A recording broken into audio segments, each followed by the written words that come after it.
Hello and welcome to the Empowered Couples Podcast, where here you get modern, non-boring relationship advice for you and your partner to communicate like pros, fight smarter, and stay on the same team no matter the challenge that you face. I am one of your hosts, Aaron Freeman. And I'm Jocelyn Freeman, but you all just know us as the Freemans.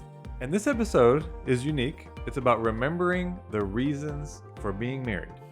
Now, we'll put a caveat here that by remembering these things, it's also what will get you through hard seasons. So as we dive into this, it really comes from two different places for us. Jocelyn will go more into what drove our conversation, but in general, we have been thinking about this idea because, as you've heard us talk about in the last couple of episodes, that many of our personal friends around us not only have been experiencing a lot of challenges within their relationship, many of them are external, some of them being relational type stresses. And for some of our friends, their marriages have come to a completion. And even family members. Yeah, family members too. And so it really brings us to this point of thinking through, why do people get married? But even though that's kind of like early in the stages, but the same idea. What is it that we should remember about being married? What should Aaron, what should I think about when things seem to be difficult, or just when we're together a long time and maybe we seem to have lost something? I think there's always an importance of coming back to remembering why you do anything. Why did I pursue this career? Why am I pursuing having children? Yeah. Why did I have kids? There's many areas of life, and what we're going to see today is many of the reasons for doing anything in life are very similar, at least the main reason to why you should be married also. So I don't want to give that point away, but that's really what has me think about this topic. And then so for you, Jocelyn, there's more of a logical thing too. Yeah, and beyond the personal reasons with the relationships around us, family, friends, and then of course clients, who go through harder seasons, some being in more fractured places, is something we always think about. But I was reading an interesting study and then I sent it to Aaron. We're big researchers, right? So we like to go read the studies, see what has been explored so far. And there was a study about marriage motivation. Like, what are even the motivators to get married?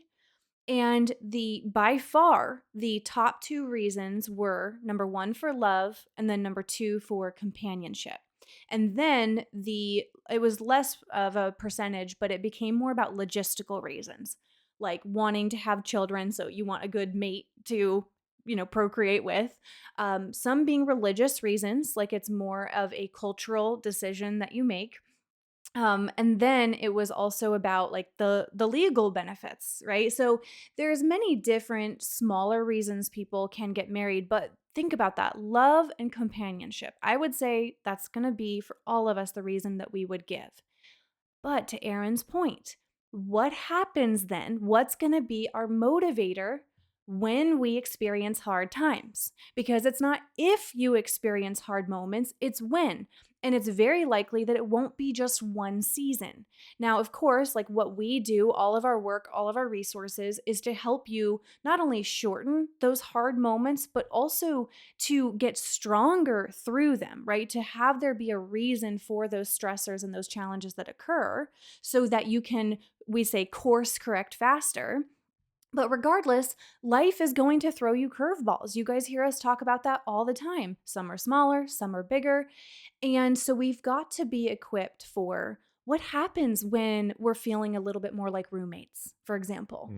What happens if we actually have a bigger fracture happen in our marriage, whether that be for financial reasons or someone, becomes more disengaged in the relationship, or we have family members who like start to come between us, right? Or our children are putting stress on our relationship. So there's many different reasons that you can experience those harder moments. So what happens then? What happens in those moments when you might not be feeling as loved? It doesn't feel like it was a year ago, a few years ago when we first were together, or this person that is my companion, I thought they were going to be my best friend, or they have been. They were my best friend. They were the person that I love doing everything with, that I could open up to about anything, is now becoming the person I'm arguing with most, or that I feel as though we're not having as meaningful of conversations. So, again, what happens then? And that's what we're going to be covering in this episode. And I want to acknowledge Aaron because he wrote some really powerful things that when I read them, I was like, wow, this is so true. And before we get in them, because this is more time sensitive, I want to make sure that you know that 3 days from the time that this episode is getting posted will be the start of our next round for our popular 30-day couples challenge. So for those of you who might be newer here, we actually have 2 levels. Our level 1 is called Prioritizing Us, and then level 2 is called Rebuilding Us. They both are designed to provide you prompts that you can implement no matter how busy you are. Level 1 being about focusing on strengthening your connection, your communication, filling your love accounts, like just really creating that closeness in the relationship. Level 2, Rebuilding Us, is really if you're needing to do some deeper repair and rebuilding, and it focuses on some deeper conversations to really kind of build back stronger than ever. Both are powerful. You got to read the testimonials and then pick which one you want to sign up for. So go to meetthefreemans.com/challenges. That will also be linked in the show notes. And with that, Aaron, let's kick it off of why be married? Let's dive into this. The general answer to this is the same as if you asked, why would I do anything? Mm. And so the answer in terms of your life is that because life requires that you find things to do that are both challenging and rewarding at the same time, because that is what has you feel and experience fulfillment. Mm. So your life is only fulfilling in so much as you find things that are rewarding. But as we know in many other areas, nothing is really rewarding if there isn't challenge involved. Mm. So marriage is a great representation of that. And whether you find the reward and the challenge in parenting specifically, or through a business, or through some sort of athletic endeavor, running a marathon or doing a bike race, doing one of those, Tough Mudder challenge courses, right? If you think about any of those things, why is finishing a race rewarding? Because you know what you had to put in. There are things you had to sacrifice that were in the achievement of something bigger. Mm-hmm. And so marriage is the same. It's just a very long race. Very long. Hopefully your entire life. Yeah, exactly. So it's not just in the short term. So you really have to remember this principle that, okay, so the reason to be married is that it's one of the most rewarding and also challenging things that you can do. Now, we want to bring about 3 particular reasons that is the case.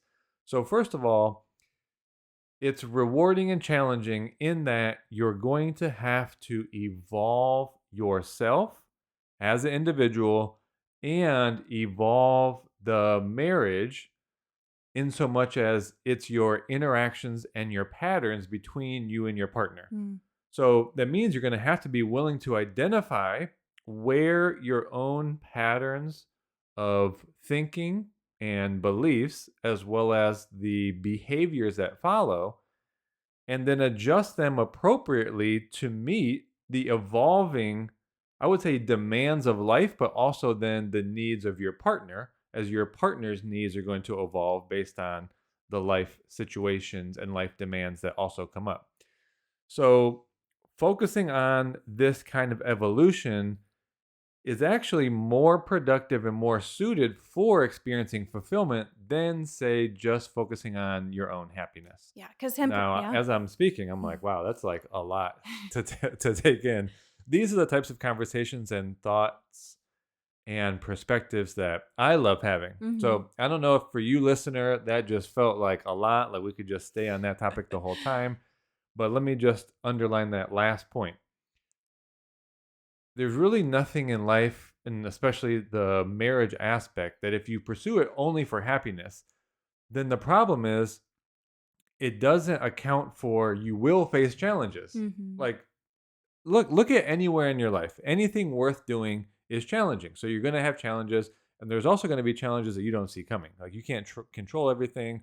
Sometimes you make decisions with the data you have, doesn't always work out. So there are going to be challenges.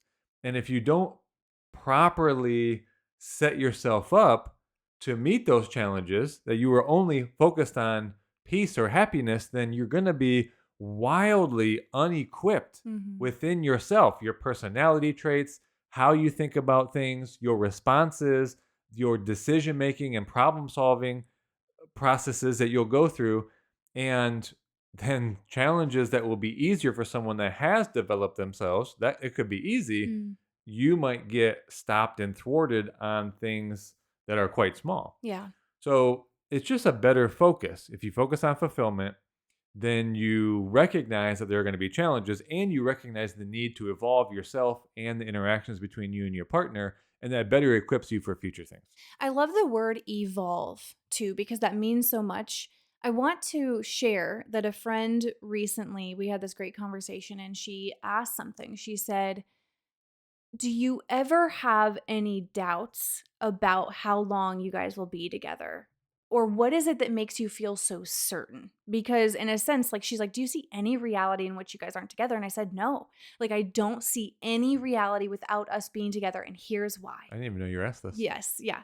Oh boy. It was a great conversation. And the reason I said is because we're both willing to evolve. So even if one of us came to the other and said, "I got to tell you, I'm just really dissatisfied in the relationship," which, we wouldn't quite say it that way because we have our weekly family meetings, you guys. So we proactively Uh-huh. talk about the things in our relationship. We talk about Mm, them when they're seeds, not not weeds. weeds. Yes. So, but anyway, even if one of us was like, "You know what? I'm unhappy with our intimate life and I don't have fun with you anymore." And it's, Wow. again, very unlikely this would happen. But even if we would say, "All right, let's evolve. What do you want to do to shake things up? What could have us enter a new chapter together?" You and I are not the type of people that are like, "Well, this is who I am, take it or leave it." Or, "Well, you know what? I'm giving you my best. So sorry, that's not enough." We would say, "All right, you're bored in our intimate life. All right, let's go to an intimacy workshop." Or, "You know what? Let's read some books." Like anything that we would express to each other, we are willing to explore, talk about, evolve, upgrade ourselves. And with you in particular, like, even though I invited you into self-development, this is going back over a decade ago when we were first together, because I had started self-development before him, before Aaron, but you took it on yourself. Like, I didn't have to keep being like, "Hey, do you want to Eventually. grow?" Well, yeah, but pretty soon, like, I didn't have to keep saying, "Hey, do you want to keep reading these self development books? Or what mentors would you like?" Once you got on the train of evolving and learning about yourself and self development, you took it on yourself. Mm. So that's, I just want to share that it's evolution that has you be able to get better through the seasons, and that any challenge that you could encounter, you could overcome it because you're like, "All right, what do I need to work on Mm. myself, or where do I need to learn something new, etc." I guess my last invitation before we go to the next point is what really had me take that on was I had a background of being an athlete through high school and college. And then it made sense to me that there was no time, and I like basketball. I did get pretty good, but all relative. Mhm. And there just wasn't a time in which I felt I don't need to get any better. Mhm. I mean, there were games where I didn't even miss a shot, but even so, it's like, well, you miss a few shots. Even so, it's like, well, maybe I have a game where I don't ever miss. Mm. And then I'm gonna link to this Netflix show I just watched, or maybe it was Amazon Prime, The Legend of the 81 Point Game by Kobe Bryant. Mm. It's He almost had the perfect game, right? And he was the greatest at the time, and was constantly pursuing getting better.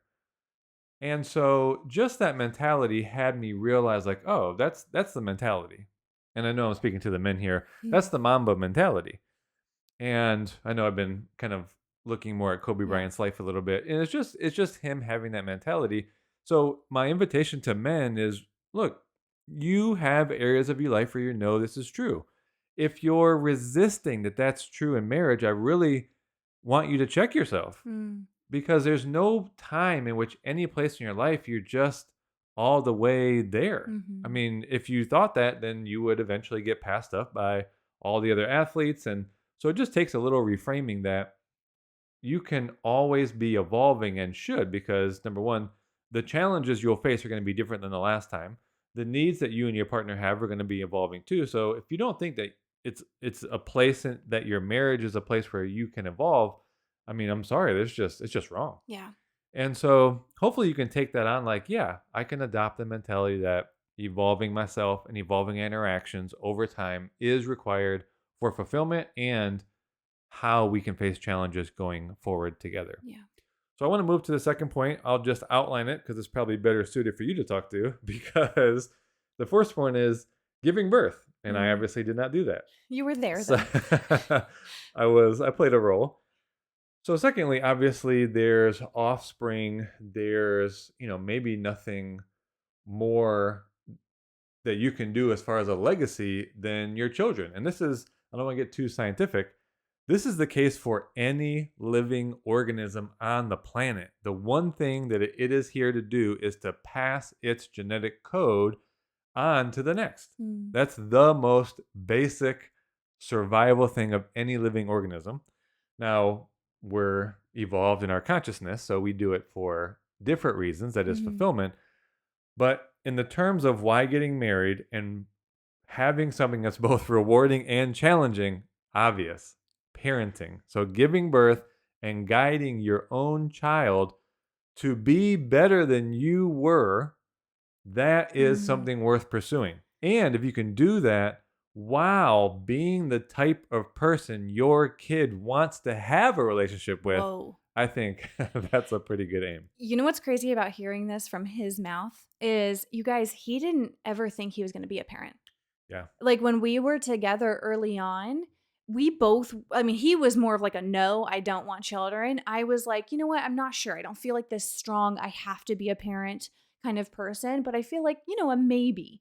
And I knew he was a no, right? We talked about that openly. And every year we would check in and, just be like, hey, where you at? And then, And could I yeah, say, I sure. think I was a no, and it was like a no right now. And it seemed like I don't know when that's going to change. I Hmm. don't know if this is just me trying to paint myself in a slightly better uh, well, portrayal of Yeah. myself.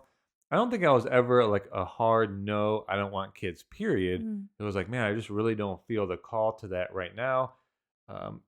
It maybe could change, but I Hmm. didn't necessarily see that changing anytime soon. So I Yeah. don't know if that's different, but that's kind of like how it actually felt for me. And we were together 7 years before we had our Mhm. daughter, and we got to this place where we were eventually like, "You know what? I feel we're ready for our next chapter and experience." So anyway, that's a whole other side story, but my point is, it's crazy to hear your certainty around the power of becoming parents because of where you were. Like, you weren't the diehard, I have to be Mhm. a parent kind of person.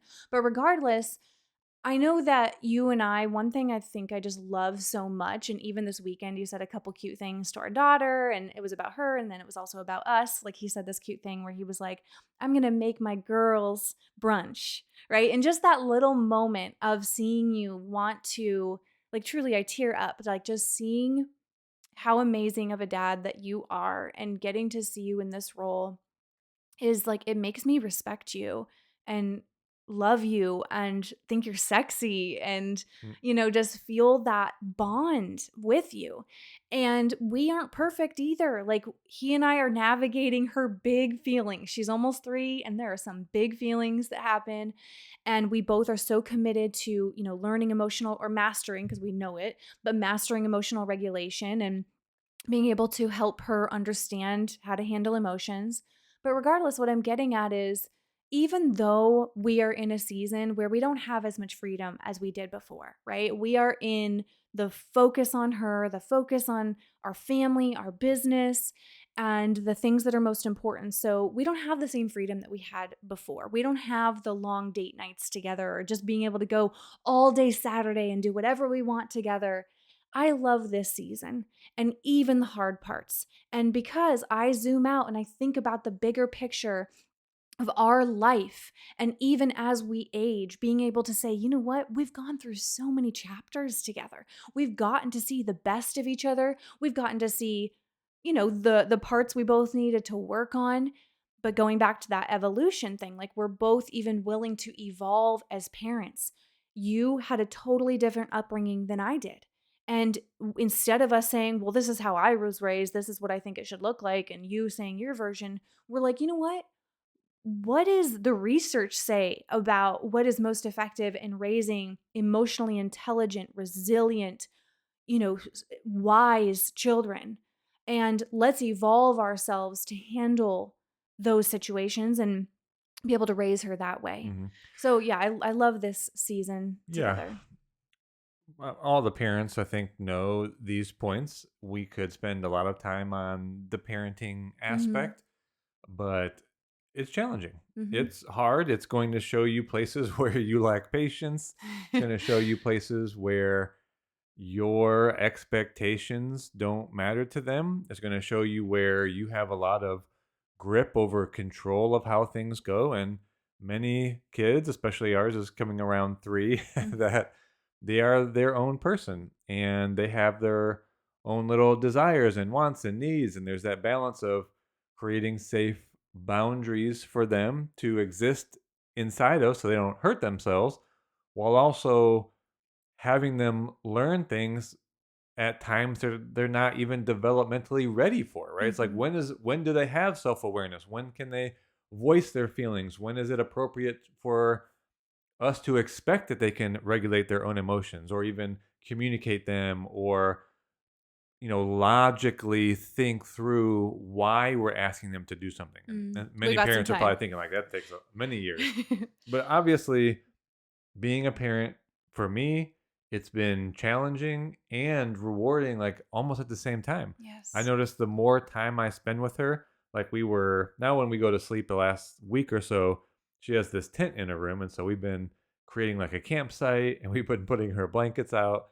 And now she's asking for me to play with her more throughout the day, more than you. Mhm. Sometimes even putting her hand I up know, it's hard for towards me. mom, like, I don't want you, I want dad. I'm not cool right now. So yeah, it's challenging as well as so rewarding, and I guess that's really about all there needs to be said about parenting. Mhm. So as we move into the last point, I'll just intro it, and then why don't you Can I say riff? something? Sorry, I want to say one Mhm. last thing about the parenting too, because I know that some of you aren't maybe necessarily parents yet, or you don't even plan to. But what I think is powerful Mhm. too about just that topic as a whole that you can implement regardless or think from is that we're breaking cycles. That you could, whether you have a human child, want to, don't want to, or you have nieces or nephews or just anyone that you influence, that you are breaking cycles, that the way you saw things handled in the generations before you, some of it being good, some of it, maybe not so good, some even bad, right? Like unhealthy or toxic patterns, that you are being a cycle breaker. And so that's something that bonds you and I, is that we are choosing to change the trajectory of our family and the relationships that she will have in her life as she grows older, and then who will come from her. Mhm. So anyway, that's something that really motivates and inspires me. Yeah, I was gonna say definitely you more than me. I don't necessarily feel like the fire to be a cycle I'm cycle breaker. breaker all the way. Let's go. I don't know what cycle I really need to break except for some emotional response ones. But that's a good point that you bring up. So let me transition us by also saying I'm sure someone listening to this is also thinking, well, yes, my partner or myself, they're really able to focus on being this good parent, and they're not focusing on either the first part of this of like evolving to be the better partner. And I could see how there are relationship dynamics and situations that happen that over time, one partner can focus on being a really good parent and start to diminish or let go of being the good partner. Mm, mm-hmm. So it's not an excuse. It's not that you can say, hey, I'm just focusing on being a good parent and not being focusing on being a good partner. I don't know that you can actually show up as a good parent and the example you should be to them if you're not also a good partner. There's Mhm. obviously some things, but can I really be the example that my daughter needs to be if I'm not showing up as a good partner also? Boom. So Mhm. just consider that one. As we move to this last point, I'll just make the statement and then you can riff. The last point here about why marriage, about remembering the reason for being married, is probably the one that people do think of more often. It's that you have someone to go through the challenges of life with rather than just going it alone, Mhm. being on your own. And what's really important about that, because we talked about that in the beginning, right? One of the top motivators for people is companionship. And sometimes your companion may not being the best companion. But again, if you have the mindset from the first point about evolving and that you two are able to have these honest conversations with each other about your needs and what shifts you need to feel within the relationship, then the challenges that you encounter, because again, life is going to throw you different circumstances, life is going to life, is that you will have someone that you can link arms with, that you can lean on, that will support you. And that's why it's so important that as you're listening to this, you think about how you're showing up as a partner and the challenges that you guys are facing, because we know that all of our listeners have various things going on, that you do feel as though you are being a support system for each other. You are being the person filling each other up and encouraging each other. And I was writing something over the weekend about your words. And do your words uplift and encourage your partner? Do your words have your partner feel safe emotionally and that they can say, oh my gosh, I'm really overwhelmed by this, or this feels really hard, or these are my fears about this, and that you just catch them, metaphorically, not maybe Mm. literally at times, but just that you energetically and emotionally catch them and you don't go into fix it mode right away and you're just like, I hear you and I've got you and we've got that, we're in this together. We can overcome this. And maybe you need that reminder right now that you haven't been actually operating or thinking as a we. It's so easy to get into thinking as a me. And what do I want? And am I happy? And how am I handling these stressors? When it's like you are a team and you can't forget that. So, what are you facing in your life right now? What is the adversity, the circumstances, the challenge? And what could shift if you two reminded each other that you're a team and that Mhm. you can overcome it together? And how will you be more bonded from it? How will you respect each other more? And that all hinges based on how you handle it. Mhm. So make sure you're listening to our podcast episodes more about handling these challenges, because it's so important, because that's what you're going to look back on is not just the happy times. Although yes, of course, those are memories that you're going to reminisce about, those nice vacations, the amazing experiences traveling as parents and with your kids or anything, right? Any of those highlight moments. But really, what keeps you bonded is how you handle those hard moments and challenges. Yeah, the literary example being the Arthur's knights, right? And it's like they all went into the forest where they saw that it was darkest. That means you need to face the things that seem difficult to you. Mhm. And your options are you can do that by yourself or you can do that with someone. And I just think it's way better to do that with someone than on your own. Yeah. Now, for some of the challenges, right? So that's the rewarding parts because you have someone to go along with this and you can each shoulder the burden at different times. There's obviously the challenge part is balancing this positive of having someone by your side to shoulder this burden and that feeling of companionship and belonging versus our individual needs to feel freedom and autonomy. Mm. And I think that's one of the main challenges of this dynamic. I need some space. I need some freedom. Don't control me. Yeah, Don't tell me exactly. what to do. It's, oh, I want my life to go this way and I need to sacrifice things because you need me to do this and yeah, it's a balance, right? Mhm. It's you don't get the reward without challenge. So this is the thing to balance. And it also on a more level at your being, right? I think it refines the traits of your personality. It also has you like confront your self-centeredness and your impulsivity. Ooh. If you live life on your own, then I'm not saying people are selfish, but you're not focusing on anyone else's needs. So Mm. it's just about what you want and then when you want it, which can lead to being very impulsive. And being impulsive is one of the factors that decrease overall success. If there's any trait that science has tried to really pinpoint, is a trait of predictable future success. Mm. What is it? It's like it's that marshmallow experiment. It's that Hmm. your ability to hold back your impulse, Delay gratification. delay gratification. And being in a marriage does that. Being with a lifelong partner, you have to think of and consider someone else's needs over your own and also think more about the long term than the short term. If you live in the short term and you live on impulse, then you really often sacrifice the bigger future. What's most important to you? And the big picture, like you said. Yeah, and Hmm. so that's one of the also big takeaways, one that you might not think of so often. It's you have to have somewhere where you confront your own self-centeredness and impulsiveness in for a long-term vision Yeah. and for compassion and care about someone else. Yeah. Right? And the marriage is really the place to do that. So if I was just to close out these points and then Hmm. you can close out the podcast as you usually do, the conclusion of what to remember about why being married. It's that this is the place that leads to a fulfilling life.